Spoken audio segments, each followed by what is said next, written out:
SpaceX's Starship Super Heavy system is truly a beast. Its immense power is a rocket science utopia, and if you haven't heard yet, Elon Musk just shared this. Quite mind-blowing. The photo is a top-down view of Booster 9 from a considerable height, showing orange flames at the rocket's base and waffle iron-like grid fins, which are designed to help the vehicle steer its way back to Earth after launch, extending from its top. On Sunday, August 6th, SpaceX concluded a mostly successful static fire test of its Starship Super Heavy booster. This is positive news for SpaceX after the perceived setback of its Starship orbital test in April, which ended with the triggering of the flight termination system after the Starship/booster stack was unable to achieve stage separation, suggesting that SpaceX may be able to get Starship development back on track, which may be pivotal to the future of the company. SpaceX's previous orbital test of Starship became notorious due to the effects it had on the launch pad. Unlike most other pads, the Starship pad didn't have a flame trench, flame deflector, or sound suppression system. The concrete of the pad was superheated and quickly destroyed in what SpaceX's CEO Elon Musk called a rock tornado, causing damage to the booster's Raptor 2 engines that may have resulted in the mission scrub, as well as spreading particulate matter for miles. As Lone Star chapter director for the Sierra Club, Dave Cortez, told CNBC, concrete shot out into the ocean and risked hitting the fuel storage tanks, which are these silos adjacent to the launch pad. In order to prevent further mishaps, SpaceX has created a radically rebuilt Stage 0 launch pad, which replaces the concrete under the booster with a steel plate and a water deluge system intended to reduce or eliminate noise, debris, and damage to the pad. Footage of the booster test showed the deluge and super heavy booster combined to create immense clouds of steam, with both the pad and the booster appearing to remain in reasonably good condition. SpaceX tested the engines for 2.7 seconds, down from the planned 5-second test duration. 4 of the engines shut down prematurely.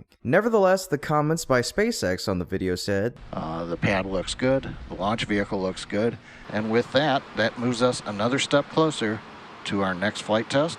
Preparing for the next Starship flight. This time, I think we have around 50% probability of reaching orbital velocity. However, even getting to stage separation would be a win, said SpaceX's founder Elon Musk on the 4th of August. The Super Heavy test is much needed good news for SpaceX, as launches by the company's Falcon 9 rocket have steadily increased in frequency and reliability, garnering it the reputation of being the safest rocket ever launched. While the Falcon 9 is the foundation on which the company's current success has been built upon, getting Starship into orbit is critical to the company's future in a variety of ways. The company needs Starship in order to fully realize its vision for the Starlink mega constellation. With the ever-expanding consumer demand for Starlink service and its increasing presence in the national security space following its adoption by Ukrainian forces, the load on the existing constellation is only getting heavier. But while Falcon 9 continues to deliver Starlink satellites into orbit, the company has said that its real vision for Starlink will only be fulfilled when it can start putting its next-generation version 2 satellites into orbit. The version 2 satellites will feature optical satellite-to-satellite communication,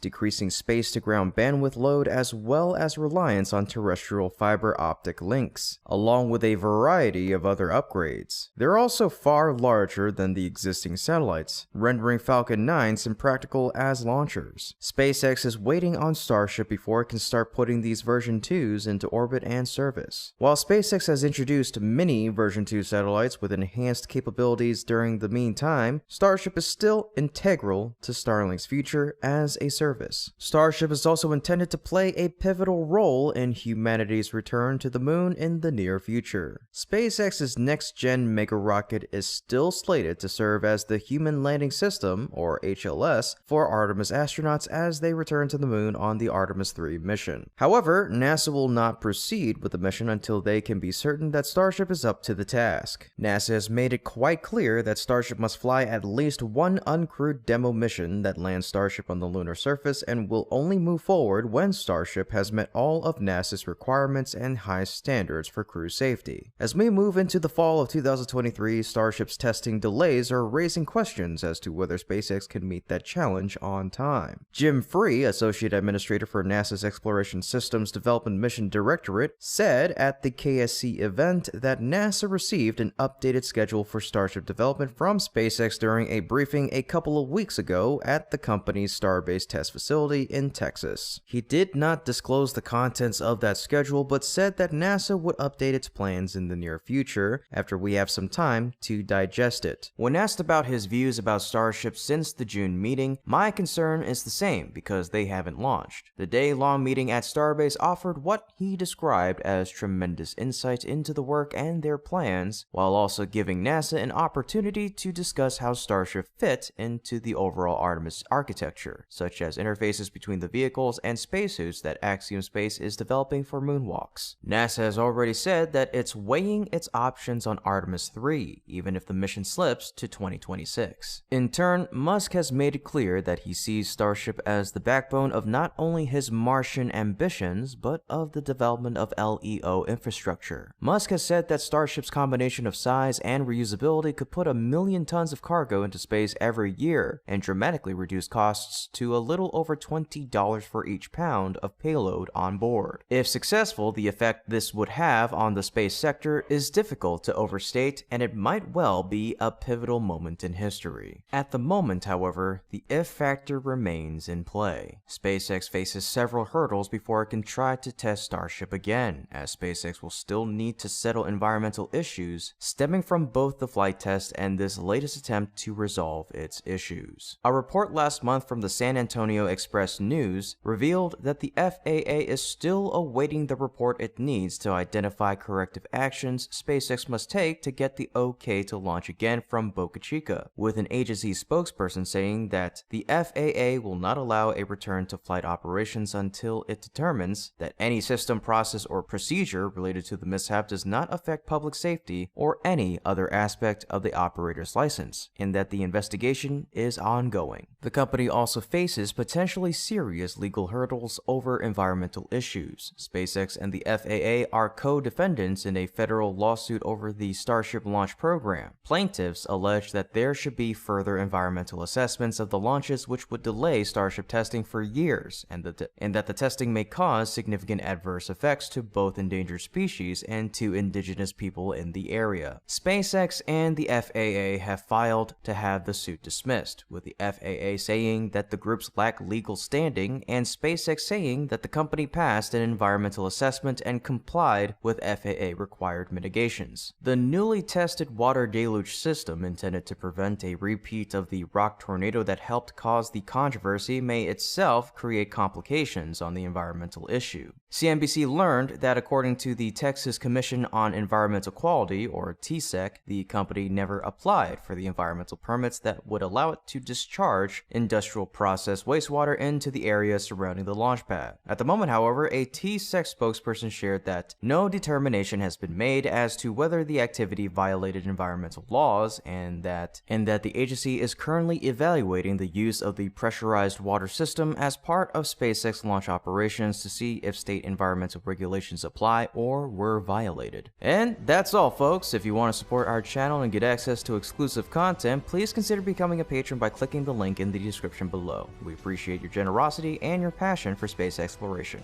As always, this is Kevin for Great SpaceX, and until next time, keep looking up.